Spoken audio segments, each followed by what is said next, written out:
Pagi, Bu. Apa kabar hari ini? Baik, Bu. Ya, syukurlah. Sekarang kita masuk dalam mata pelajaran pendidikan agama Kristen. Di sini sebelum kita memulai kegiatan belajar mengajar kita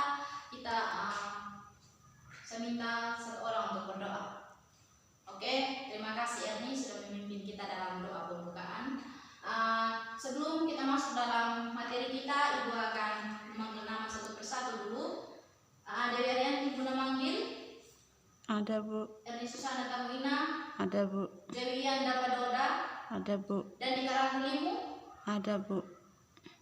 Iwan Sunari Dede? Ada, Bu. Deni Dapaloka? Ada, Bu. Diana Bukram Bukobajoro? Ada, Bu. Arhisriwati? Ada, Bu. Ya, sepertinya hadir semua ya? Iya, Bu. Oke, luar biasa ya. Berarti masih ada niat untuk mau menerima mata pelajaran hari ini. Nah, sebelum kita masuk dalam pembahasan kita, Ibu mau bertanya dulu. Siapa sih yang biasa membersihkan rumah, menyapu halaman, memilih sampah yang ada di sekitar kita, tidak menebang pohon sembarangan, tidak mau mencemar lingkungan? Kira-kira siapa? Saya, Bu. Ya, Erni Susana Tamuina. Luar biasa ya. Masih mau menjaga alam, ya, menjaga lingkungan yang ada di sekitarnya. Ya, Ibu akan memberikan sebuah pembahasan kita saat ini yang menjaga dan melestarikan alam. Di sini kita akan memahami dulu seperti apa sih menjaga kelestarian alam itu, atau seperti apa sih makna dalam menjaga alam.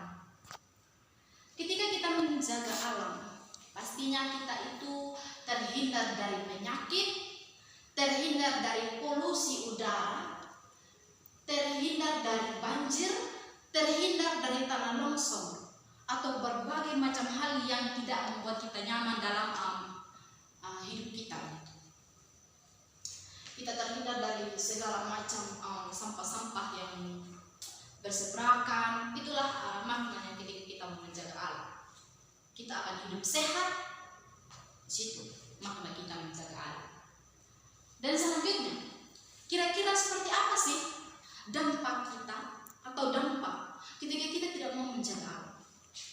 Yang pertama itu, Ibu akan menjelaskan dulu.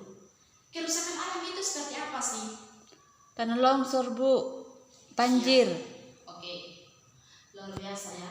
Di sini anak-anak sudah menjelaskan kerusakan alam itu seperti apa sih? Itu seperti banjir, longsor. Ibu akan menjelaskan sedikit seperti apa kerusakan alam tersebut. Kerusakan alam adalah segala sesuatu yang dari faktor alam atau kekayaan sudah tercemar dan rusak oleh faktor alam dan sebagaimana ulah manusia. Karena alam adalah semua kepentingan manusia. Tetapi manusia seolah-olah membuka lahan untuk membangun bangunan, maka ditebanglah pepohonan supaya membuka lahan.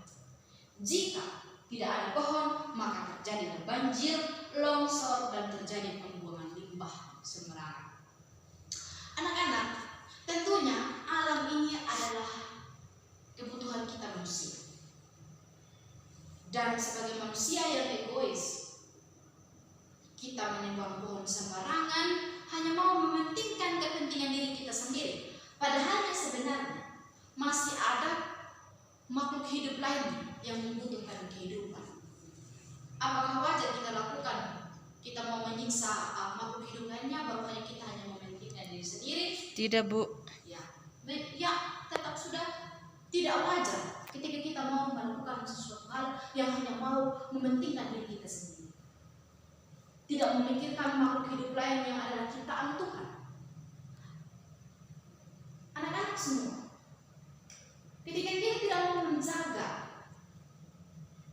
alam, maka yang terjadi adalah jika sampah semua sudah berserakan, tidak ada tempat lagi, maka yang terjadi adalah banjir.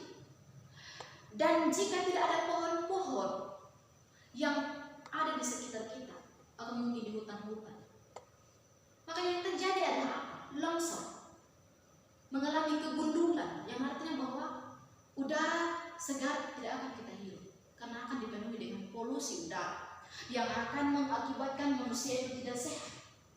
Manusia itu mengalami hal-hal yang tidak diinginkan. Kenapa sih bisa seperti itu? Ya memang karena ulahnya manusia. Nah, sebagai pemuda-pemuda Kristen, ada ayat panduan yang akan membimbing kita dalam menjaga dan melestarikan alam. Kita mungkin dipanggil untuk menjadi orang, menjadi teladan, untuk menjaga dan melestarikan alam. Bukan hanya sedang mengurus diri kita sendiri, mengurus orang-orang yang kita sayangi, tapi bagaimana juga kita harus menyayangi lingkungan tersebut, memberikan sebuah kasih sayang dengan memelihara ciptaan Tuhan. Seperti itu. Di sini ayat panduan yang akan memandu kita ialah Kejadian 2 ayat yang ke-15. Kejadian 2 ayat yang ke-15. Sini Ibu akan membacakan, Tuhan Allah mengambil manusia itu dan menempatkannya dalam Taman Eden untuk mengusahakan dan memeliharanya. Tentu Taman Eden di sini adalah taman yang begitu indah, penuh dengan berbagai macam hal yang indah untuk dipandang. Ada pohon-pohon, udara bau, sungainya jernih seperti itu. Banyak buah-buah. Di mana? Karena itu adalah ciptaan Tuhan yang sudah indah. Dan di sini Tuhan mengutus Adam dan Hawa untuk menjaga dan melestarikan alam. Tuhan menempatkan Adam dan Hawa menjaga dan melestarikan alam. Nah, lalu bagaimana kita sebagai anak-anak Kristen saat ini? Allah sudah berfirman kepada Adam dan Hawa atau kepada nenek moyang kita untuk menjaga dan melestarikan alam. Demi siapa? Ya demi kita juga seperti itu. Bukan siapa-siapa yang memiliki keuntungan ketika kita menjaga alam, tetapi demi keuntungan kita atau demi kehidupan yang lebih baik untuk kehidupan kita di dunia ini. Jadi sebagai anak Kristen kita tidak boleh membuang sampah sembarangan, tidak boleh mungkin kalau ada orang tua kita yang mau menebang pohon sembarangan, kita larang, Bapak jangan tebang pohon sembarangan, nanti tanah longsor, nanti kasihan pohon mungkin masih membutuhkan kehidupan seperti itu ya. Jangan melihat bahwa ini pohon-pohon ini mereka tidak hidup. Pohon-pohon atau rumput-rumput juga lah untuk hidup ya. Jadi mereka juga membutuhkan kehidupan, mereka butuh untuk dirawat. Jadi sebagai anak-anak Kristen atau pemuda-pemudi Kristen, mari kita tetap atau sebagai remaja-remaja Kristen, mari kita tetap menjaga dan melestarikan alam yang ada di sekitar kita. Oke, mungkin dari tadi Ibu terlalu banyak berbicara panjang. Untuk lebih mempersingkat waktu, di sini Ibu akan menunjukkan sebuah contoh ketika kita menjaga dan melestarikan alam. Nah, ini dia. Ketika kita mau menjaga alam, pastinya pohon itu akan hijau ketika kita lihat, rindang, indah untuk dipandang, penuh dengan buah-buah yang enak atau memiliki sebuah hal yang bisa menampung sebuah udara yang baik untuk kita hirup dan kita nikmati kehidupan kita. Tanpa ada pohon-pohon, kira-kira ada udara Tidak, Bu. Pasti kita akan menghirup polusi udara yang baunya tidak menyenangkan begitu, tidak enak untuk dihirup seperti itu. Ini.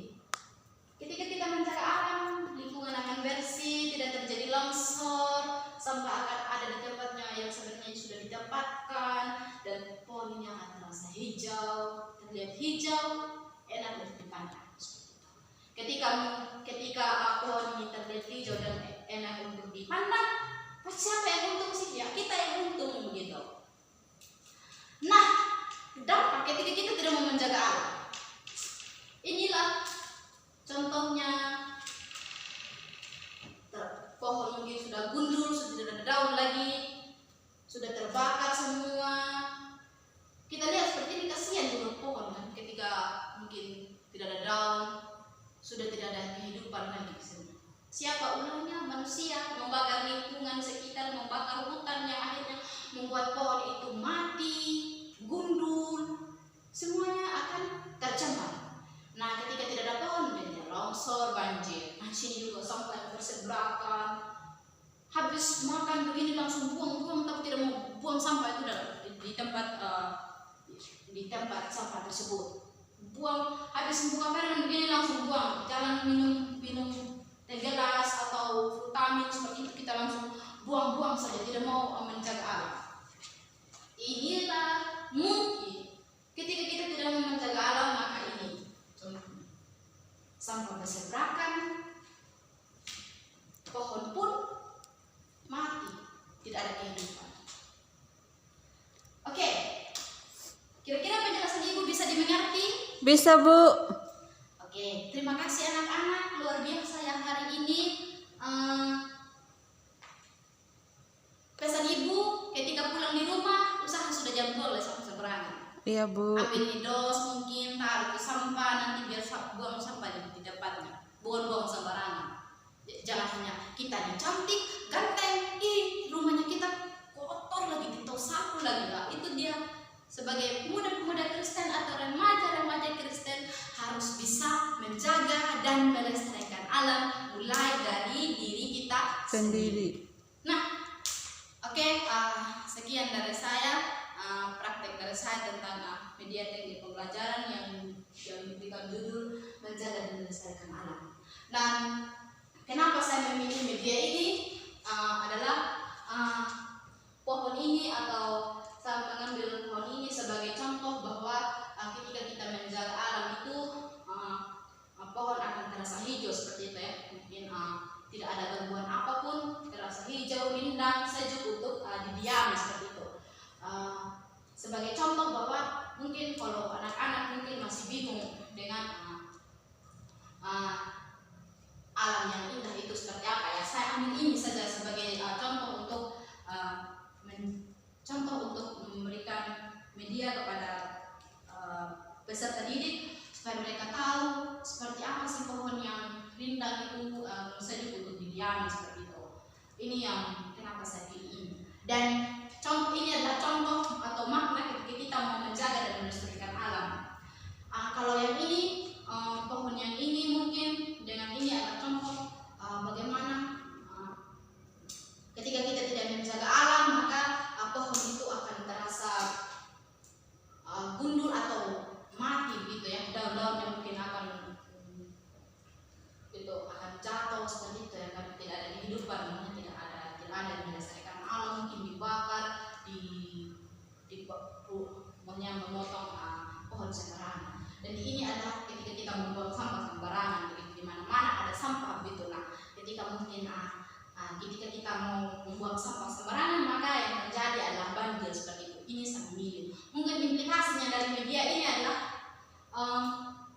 bagaimana kita sebagai manusia atau sebagai anak-anak atau remaja-remaja Kristen mengingatkan bahwa ketika kita menjaga alam, arti itu adalah bagian dari kita menyayangi alam ciptaan Tuhan gitu. Tidak hanya ekosentris yang artinya bahwa kita hanya mementingkan diri kita sendiri, tidak melihat kepentingan dari makhluk hidup lain juga seperti itu. Nah, di sini juga implikasinya bagaimana seorang peserta didik dibina gitu. Ketika melihat hal ini mungkin memotivasi mereka untuk lebih menjaga dan melestarikan alam. Oh, ternyata ketika saya menjaga alam, oh dia modelnya seperti ini. Ketika saya tidak menjaga alam, modelnya seperti ini, seperti itu. Nah, makna atau implikasi dari semua materi yang saya pilih hari ini adalah bagaimana kita sebagai mahasiswa-mahasiswi juga, atau sebagai dosen, atau juga sebagai peserta didik nantinya gitu, untuk tetap menjaga dan melestarikan alam gitu. Jangan hanya karena kita punya kepentingan saja, hanya kepentingan diri kita sendiri, kita malah mengabaikan makhluk hidup lainnya gitu. Contohnya mungkin ketika kita membakar lingkungan atau membakar hutan, mungkin itu bukan hanya pohon-pohon saja juga yang menjadi korban gitu, tapi juga makhluk hidup lainnya yang kecil, organisme lainnya yang masih hidup sebenarnya. Sini mengajarkan kita bahwa jangan hanya karena kita punya kepentingan kita mengabaikan makhluk hidup lainnya. Mungkin itu saja dari saya mengenai praktek mengajar saya saat ini dengan memilih sebuah tema menjaga dan melestarikan alam, yaitu kelas 7 SMP. Sekian